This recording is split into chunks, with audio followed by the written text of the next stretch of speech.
ओम नमः शिवाय। मैं मुकेश कुमार मिश्र अपने चैनल एस्ट्रोलॉजी एंड आयुर्वेदा में आप सभी मित्रों का हार्दिक अभिनंदन करता हूं।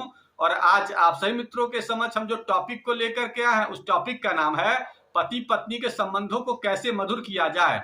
आजकल अक्सर अपने समाज में यह देखा जाता है कि पति पत्नी से नाराज हो जाते हैं और नाराज होने के बाद उन्हें अपने ही घर जाने की इच्छा नहीं होती है। इसके विपरीत कभी कभी यह भी देखा जाता है कि पत्नियां पति से नाराज हो जाती हैं और नाराज होने के बाद अपने पति के घर को छोड़कर अपने मायके चली जाती हैं और मायके से उन्हें आने की इच्छा भी अपने पति के घर नहीं होती है।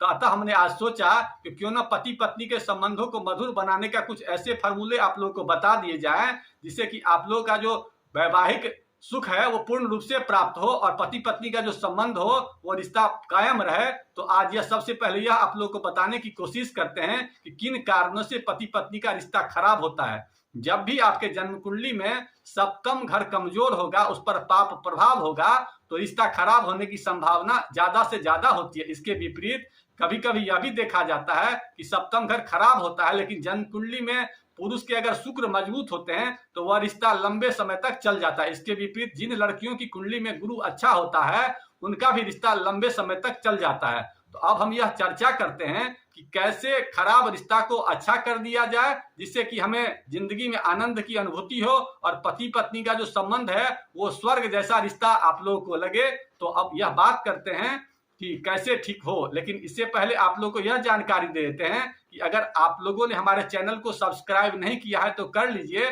क्योंकि आने वाले दिनों में हम ऐसा बहुत कुछ बताने वाले हैं जो आप लोगों के जिंदगी को बदल सकता है। तो अब यह चर्चा करते हैं कि पति पत्नी के संबंधों को मधुर करने के लिए हम लोग को क्या क्या करना चाहिए। तो सर्वप्रथम यह करना चाहिए कि एक दूसरे के नेचर को समझने की कोशिश करनी चाहिए। इसके लिए हमने बहुत सारे ऐसे टॉपिक बनाए हैं जिसमें एक दूसरे के नेचर को समझा जाए। सबसे पहले उसका स्वभाव क्या है उसको परखिए और उसके स्वभाव को परख करके उसको माफ करने की आदत अपने आप में डालिए। कोई व्यक्ति अगर गर्म स्वभाव का है तो एक आदमी को ठंडा होना ही होगा। जब तक ठंडा नहीं होंगे तब तक काम चलेगा ही नहीं चलेगा।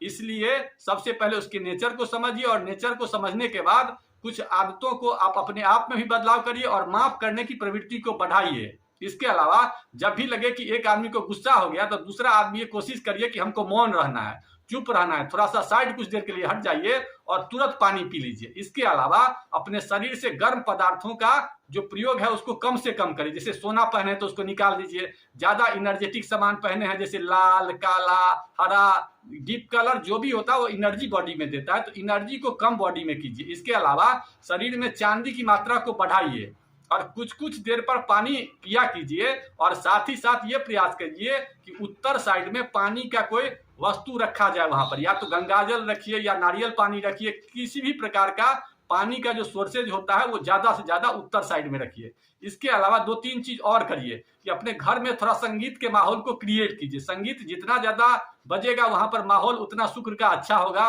और शुक्र जब आएगा तो संपन्नता देगा, लग्जरियस देगा। इसके अलावा अपने भोजन में लाल मिर्च, मांसाहार बने तामसिक सामानों का प्रयोग कम से कम करिए। और कभी कभी अमावस्या को ये ध्यान रखें कि पति पत्नी एक साथ मिल करके और साफ सफाई का कार्य करें।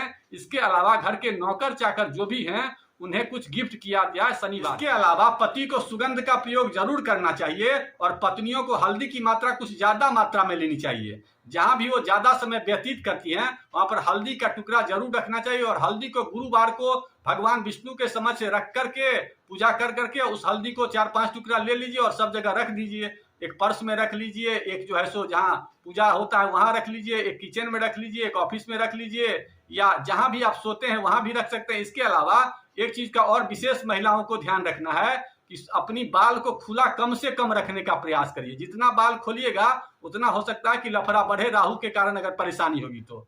इसलिए बाल को बांध कर रखने का प्रयास कीजिए और जहां भी सोते हैं वहां पर आपका जो सिर होना चाहिए वो दक्षिण दिशा में हो तो अति उत्तम है। इसके अलावा वहां पर कोई बहुत ज्यादा अगर झंझट होता हो तो चांदी का कोई टुकड़ा हो तो उसके पास रखा कीजिए, माथा के पास। और उससे भी अगर बात न बने तो एक विशेष उपाय कर लीजिए कि पति पत्नी दोनों मिलकर के कभी कभी मंदिर भी जाया कीजिए और पूर्णिमा को एक विशेष उपाय करिए कि खीर दोनों आदमी मिल करके बनाइए और बनाते समय गायत्री मंत्र का मंत्र पढ़िए और मंत्र पढ़ने के बाद संभव हो तो चांद की रोशनी में उसे कुछ देर रखिए और दोनों आदमी बैठ करके वहां भगवान शिव का ध्यान कीजिए या चंद्रमा का मंत्र ओम श्राम श्रीम श्रोम सह चंद्रमा से नमः स्वाहा का मंत्र पढ़िए या ओम नमः शिवाय पढ़िए, जो आता हो उसको पढ़ करके और भगवान शिव के सामने अपने दोनों आदमी जो है ना प्रण कीजिए कि भाई हम लोग एक दूसरे को अब खूब प्यार करेंगे, झंझट नहीं करेंगे। ऐसा करने से आप महसूस करेंगे कि कुछ ही दिनों में पति पत्नी का संबंध जो है ना वो स्वर्ग जैसा लग रहा है, एकदम आनंद जैसा लगेगा, लेकिन कुछ वक्त लग सकता है क्योंकि खराब चीजों को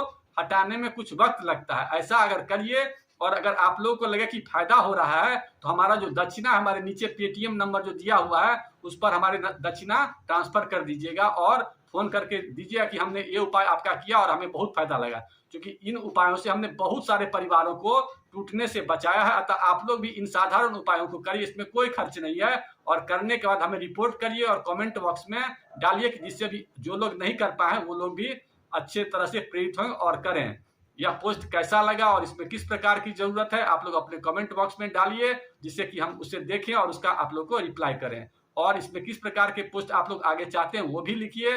पोस्ट कैसा लगा, अच्छा लगा तो लाइक करिए और खराब लगा तो उसे कमेंट बॉक्स में लिखिए। इन्हीं बातों के साथ आज के एपिसोड को यहीं समाप्त करते हैं, लेकिन समाप्त करने से पहले आप लोगों से एक और निवेदन है कि अगर आप लोग जन्म कुंडली का विश्लेषण चाहते हैं या ज्योतिष शिक्षण चाहते हैं तो नीचे दिए नंबर पर संपर्क करके उसकी जानकारी को प्राप्त कर सकते हैं। इन्हीं बातों के साथ आज की पोस्ट को यहीं समाप्त करते हैं। ओम नमः शिवाय।